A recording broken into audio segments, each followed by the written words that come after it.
الحمد للہ رب العالمین والصلاة والسلام علی نبینا محمد وعلی آلہ واصحابہ اجمعین، اما بعد۔ نماز کے ارکان سے متعلق آج کا ہمارا 37واں درس ہے۔ نماز کے تشہد میں نبی کریم صلی اللہ علیہ وسلم پر درود پڑھنے کا کیا حکم ہے؟ علماء کا اس بارے میں اختلاف ہے کہ نماز کے تشہد میں، چاہے وہ پہلا تشہد ہو یا خاص طور پر آخری تشہد ہو، التحیات کے بعد نبی کریم صلی اللہ علیہ وسلم پر درود پڑھنے کا حکم، اس سلسلے میں اختلاف ہے اور 3 رائے پائی جاتی ہیں۔ پہلی رائے یہ ہے کہ یہ رکن ہے، فرض ہے، اس کے بغیر نماز درست نہیں ہوتی، یعنی کوئی انسان پوری نماز مکمل کرتا ہے اور آخری تشہد میں تحیات پڑھنے کے بعد نبی کریم صلی اللہ علیہ وسلم پر صلاۃ درود نہیں پڑھتا تو اس کی نماز درست نہیں ہوگی۔ یہ پہلی رائے ہے۔ دوسری رائے، یہ واجب ہے لیکن رکن نہیں ہے۔ رکن کا مطلب اگر نہیں ہوا تو نماز ہی نہیں ہوتی، اور واجب کا مطلب یہ ہوا کہ اگر چھوٹ گیا تو سجدے سہو کر لیے تو نماز ہو جائے گی۔ تو دوسری رائے کیا ہے؟ یہ واجب ہے۔ تیسری رائے یہ ہے کہ یہ سنت ہے۔ کیا ہے؟ سنت ہے، اچھا عمل ہے، واجب نہیں ہے۔ تو اس میں سے صحیح بات کیا ہے؟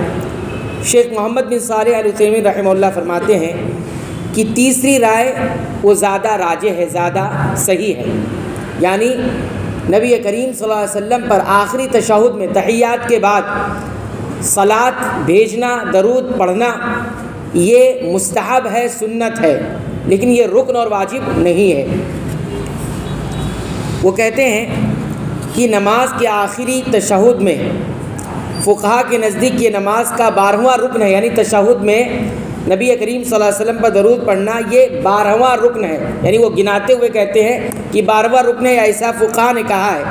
اور اس کی دلیل کیا دی گئی ہے؟ دلیل یہ دی گئی ہے کہ صحابہ کرام نے نبی کریم صلی اللہ علیہ وسلم سے پوچھا تھا کہ اللہ کے رسول صلی اللہ علیہ وسلم، ہمیں آپ پر سلام بھیجنا تو سکھایا گیا ہے، یعنی التحیات پڑھنا تو سکھایا گیا ہے، ہم پڑھتے بھی ہیں، لیکن اب آپ یہ بتائیے کہ ہم آپ پر درود کیسے بھیجیں، یعنی صلاۃ کیسے آپ صلی اللہ علیہ وسلم پر بھیجا جائے، یہ پوچھا گیا نبی کریم صلی اللہ علیہ وسلم سے۔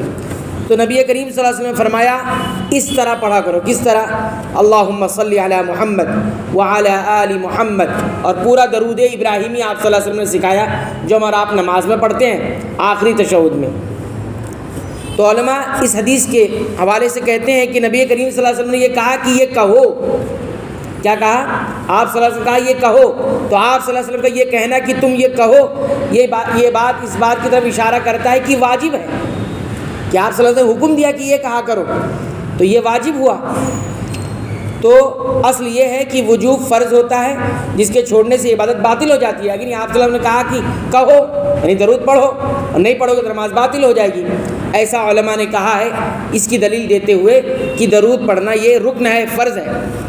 لیکن شیخ صالح العثیمین رحمہ اللہ کہتے ہیں کہ اگر آپ اس حدیث پر غور کریں گے تو واضح نہیں ہوتا کہ درود پڑھنا نماز کا رکن اور فرض ہے۔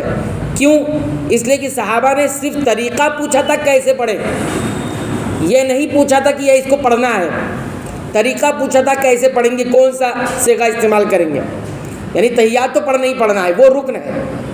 اگر ہم درود بھی پڑھنا چاہتے ہیں، آپ پر صلاۃ بھی بھیجنا چاہتے ہیں، سلام تو ہم تحیات پڑھ کے آپ پر بھیج دیتے ہیں، السلام علیکم ایھا النبی، یہ تو فرض ہے، پڑھتے ہیں، لیکن اگر ہم صلاۃ بھی بھیجنا چاہتے ہیں تو کیسے بھیجیں گے، کیا پڑھنا ہوگا؟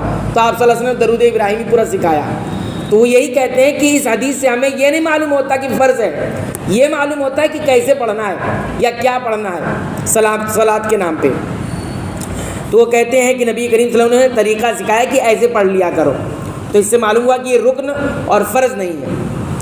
اس لیے ہم کہتے ہیں کہ یہاں قولو جو کہا گیا ہے کہ تم کہو، یہ واجب کے لیے نہیں ہے بلکہ تعلیم اور رہنمائی کے لیے ہے۔ انہوں نے سیکھنا چاہا کہ درود کیسے، صلاۃ کیسے بھیجنا ہے، یا کیا پڑھنا ہے صلات بھیجنے کے لیے، تو آپ صلی اللہ علیہ وسلم نے رہنمائی فرما دی۔ اس کا مطلب یہی ہے، یہ کہتے ہیں اگر اس کے علاوہ کوئی اور واضح دلیل ہوتی جو نماز میں درود کو لازم کرتی تو اس پر عمل کیا جاتا، لیکن اگر صرف یہی دلیل ہو تو یہ نہ وجوب پر صاف دلالت کرتی ہے اور نہ ہی اس بات پر کہ یہ رکن ہے، یعنی یہ دلیل نہیں بنتی ہے کہ نبی کریم صلی اللہ علیہ وسلم پر صلات یعنی درود بھیجنا یہ واجب ہے، رکن ہے، یہ دلیل اس کی نہیں بنتی ہے۔ تو پہلا قول یہ جو کہا گیا ہے کہ صلات پڑھنا، نبی کریم صلی اللہ علیہ وسلم پر درود پڑھنا یہ رکن ہے، یہ فقہ حنبلی میں ہے اور اس کے بغیر نماز نہیں ہوتی ان کے ہاں۔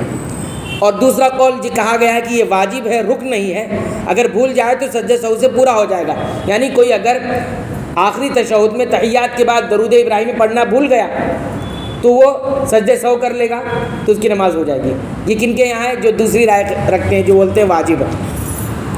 اور تیسری بات جو راجح اور سنت کے زیادہ قریب ہے اور سب سے صحیح ترین بات ہے وہ یہ ہے کہ یہ سنت ہے، نبی کریم صلی اللہ علیہ وسلم پڑھتے تھے، صحابہ کو سکھایا بھی، صحابہ نے سیکھا بھی، تو اس سے اتنی بات تو معلوم ہوتی ہے کہ سنت ہے، لیکن اس کو واجب قرار دے دینا، رکن قرار دینا، یہ بات درست معلوم نہیں ہوتی ہے۔ صحیح بات یہی ہے کہ یہ سنت ہے، اور یہ بات کون کہتا ہے؟ امام احمد بن حنبل رحمہ اللہ کہتے ہیں یہ بات۔ اگر کوئی جان بوجھ کر بھی چھوڑ دے تو نماز درست ہے، یعنی کوئی نہیں پڑھتا، اسے تحیات پڑھ کر سلام پھیر دیتا ہے تو اس کی نماز کیا ہو جائے گی؟ درست ہو جائے گی، یعنی اللہم صلی علی محمد پورا نہیں پڑھتا ہے وہ اور سلام پھیر دیتا تحیات پڑھ کے، تو ہم یہ نہیں کہیں گے کہ اس کی نماز نہیں ہو، بلکہ نماز درست ہو جائے گی، کیونکہ جن دلائل سے اسے واجب یا رکن کہا گیا ہے وہ اس درجے کے واضح نہیں ہے، اور اصل یہ ہے کہ جب تک دلیل واضح نہ ہو ہم کسی چیز کو واجب قرار نہیں دے سکتے، کسی چیز کو رکن قرار نہیں دے سکتے۔ تو شیخ محمد بن صالح العثیمین رحمہ اللہ فرماتے ہیں جب دلیل واضح نہ ہو اور اس میں احتمال ہو، کیونکہ اس حدیث میں تینوں طرح کا احتمال موجود ہے، واجب کا احتمال بھی موجود ہے اور رکن کا بھی احتمال موجود ہے، لیکن صحیح بات یہ ہے کہ سنت کا احتمال بھی موجود ہے، کہ طریقہ بتایا گیا ہے، لہذا جب سارے احتمالات موجود ہو تو ہم کسی چیز کو رکن اور واجب قرار نہیں دے سکتے ہیں۔ تو ہم یہ نہیں کہیں گے کہ ہم کسی کی عبادت کو کہ اس کا اگر کوئی نہیں پڑھا تو اس کی عبادت باطل ہو جاتی ہے اور نہیں ہوگی، لہذا صحیح ترین بات ہے، اس لیے ہم نے اس کو رکن میں ذکر نہیں کیا ہے۔ ابھی ہم نے آپ کے سامنے 11 رکن ذکر کیے ہیں، لیکن 12واں رکن یہ نہیں ہے کہ نبی کریم صلی اللہ علیہ وسلم پر صلات یعنی اللہم صلی علی محمد پڑھنا یہ واجب، پڑھیں بہت اچھی بات ہے، پڑھنا بھی چاہیے، صحابہ کرام کا بھی طرز عمل تھا، بلا وجہ نہیں چھوڑنا چاہیے، لیکن اگر کوئی چھوڑ دیا کسی وجہ سے جلد بازی میں تحیات پڑھ کے سلام پھیر دیا، اس کی نماز کیا ہو جاتی ہے؟ ہو جائے گی، نماز اس کی باطل نہیں ہوگی۔